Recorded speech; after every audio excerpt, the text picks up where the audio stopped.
Like, hey, don't worry, nobody's gonna beat you up. If they do, we got 3 of us here.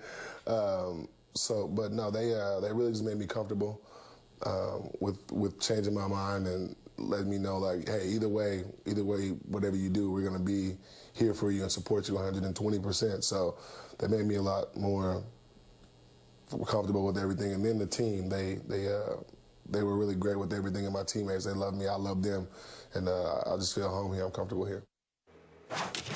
Tonight, DeAndre Jordan returns to Dallas for the first time since, of course, verbally agreeing to a deal with the Mavericks before ultimately re-signing with the Clips. He thinks it'll just be another game, and it's going to be fun. Stephen A., what kind of game do you think he'll have?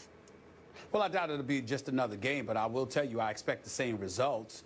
He had about 6 points, 15 rebounds, and about 4 blocks. On the year, he's averaging 10 points, 13 rebounds, and nearly 4 blocks per game. He absolutely, positively drives me crazy, Skip. DeAndre Jordan is a good guy, okay?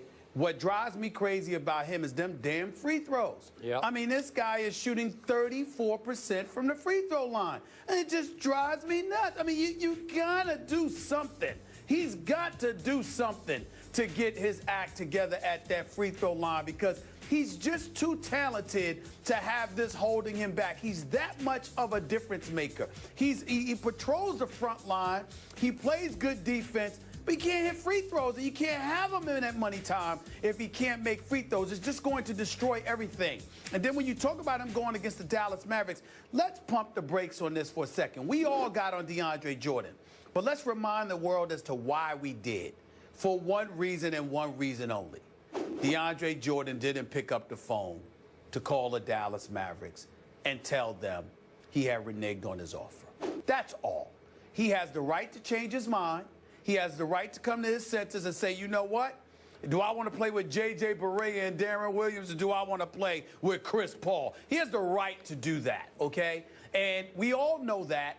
And it may not have been ideal or what have you, but there were some issues going on in L.A., and it wasn't just with Chris Paul. It was with Doc Rivers, too. But everybody made amends. Everybody came together, and obviously he had a change of heart, because that bad boy he's playing with, Blake Griffin, averaging 28, 10, and 8, by the way. Let's not forget him. He sat up there and he thought about not just the team, but the friendships that were cultivated. He decided that's where he wanted to stay. The only thing that DeAndre Jordan could be gotten on about is you got to man up, put on your big boy pants, pick up the phone, and call Cuban and them and tell them, look, I'm sorry, but I changed my mind. The fact that he wasn't able to do that, that's the stinging indictment against him, because he didn't do what men are supposed to do, but only in that regard. That's it. Outside of that, he's fine. Dallas is only going to boo you because they regret that they don't have you. Because what do they have? An agent Dirk Nowitzki, Mr. Unreliable in Darren Williams, okay? J.J. Barea can play. Chandler Parsons, ultimately, he'll get himself healthy. I mean, but they don't have much, even though they were wise to re-sign my man Rick Carlisle to that 5-year extension. Congratulations to one of the great coaches in the game. But really, they don't have much. So it's just about the Dallas fans booing him because they hate the fact that he's not with them. It's just that he could have handled it better. That's all. It's not that big of a deal. He'll get over it. Just expect to get booed vehemently. Just expect that. But outside of that, so what? He's on the visiting team. So back to Molly's question, you think he'll have a bad game or a good game? No. I think he'll have the same game. About 6, 8, or 10 points. He had 15 rebounds, had 4 blocks the last time around, but he shot 2 of 8 from the free throw line. That sounds about right for a DeAndre Jordan game. Okay, I hear you when you say he's a good guy, but I got to tell you, he is. This was an ugly situation that ensued, and I do not blame Mark Cuban and Mavericks fans, Mark, for encouraging Mavericks fans to boo with all their might tonight, because he deserves every decibel of it. He did renege, and I know he didn't pick up the phone and call Mark Cuban, but just reneging on a commitment, it was a terrible thing that happened, and I thought it revealed DeAndre's character or lack thereof in the bigger picture. I'm with you. He made the right choice. He just did it the wrong way. But in the end, now he goes back. They will boo with all their might. I would like to see Rick Carlisle put him on the free throw line at every opportunity, because you don't get nervous when you're playing defense or blocking shots or rebounding or whatever. All the things that he does best aren't nerve-wracking things.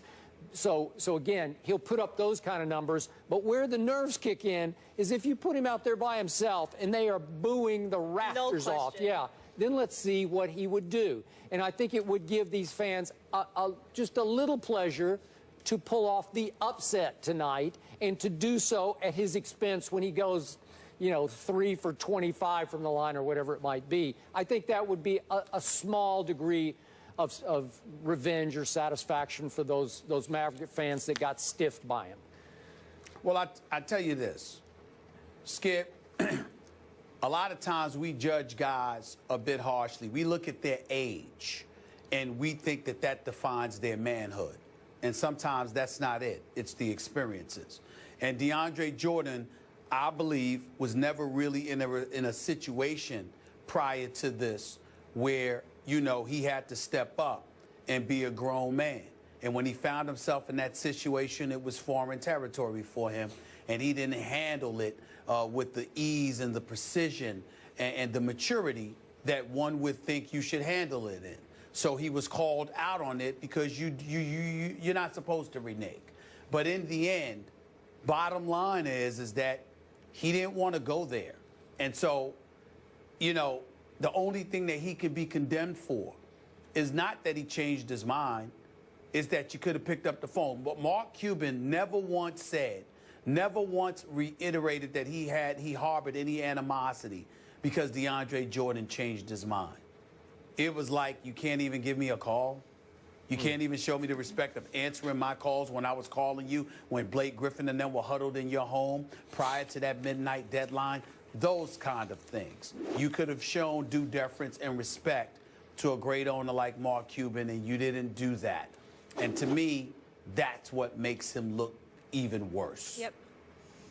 No question, that was the mishandling. So the punishment tonight might be the free throw line. We shall see. All eyes will be on that game, and also all eyes, of course, on the Heisman watch. Right now, it appears a running back will win, possibly a wide receiver, but which one? We'll get into that when we return.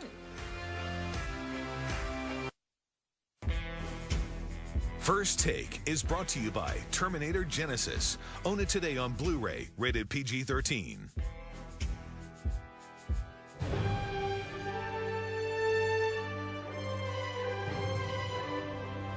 Hey guys, wish I could be there to hang out with you guys at First Take today, but want to thank everyone at Westover Air Base and troops around the world for everything you guys do to keep us safe. Molly, Stephen A, Skip, what's going on, man? It's your boy Big Baby. But I want to give a special happy Veterans Day to Westover Air Force Base for everything those guys do, making this country a wonderful place. I appreciate you guys. Much respect, Big Baby. Thanks to Big Baby and Matty Ice for that. We had a blast at Westover Air Reserve Base this week, and we just want to say again, happy Veterans Day to the troops everywhere. We so appreciate you. And one last quick topic before we go. After outrushing Leonard Fournette 210-31 in Alabama's win over LSU, Derrick Henry now holds the top spot in ESPN.com's Heisman Watch. Skip, should Henry be the front runner? Stephen A., I'm going to give a slight edge right now to the little big man from Baylor, Corey Coleman, putting up monster receiver yards for an undefeated team. Would be the first receiver to win this award since our very own Desmond Howard back in 1991.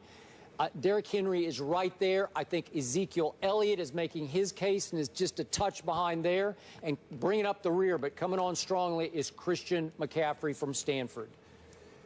Skip Bayless, I'm going to go with the Heisman Watch experts. I think Derrick Henry is #1. Obviously, Coleman can't be ignored. Ezekiel Elliott, I've been watching him, especially with the quarterback issues at Ohio State. He's definitely found a way to continue to do his thing. Yep. When I look at LSU, however, and the way we were talking about Leonard Fournette, How do we go from that to ignoring what happened when he went up against Derrick Henry? The defenses were considered comparable between Alabama and LSU. Leonard Fournette scores rushes for 31 yards, averaging 1.6 yards a carry. Derrick Henry, 210 yards, 38 carries, 5.5 yards a carry with Coco or Bateman as your quarterback. To me, there's nothing to talk about here. If Derrick Henry continues to do this, he's the Heisman winner.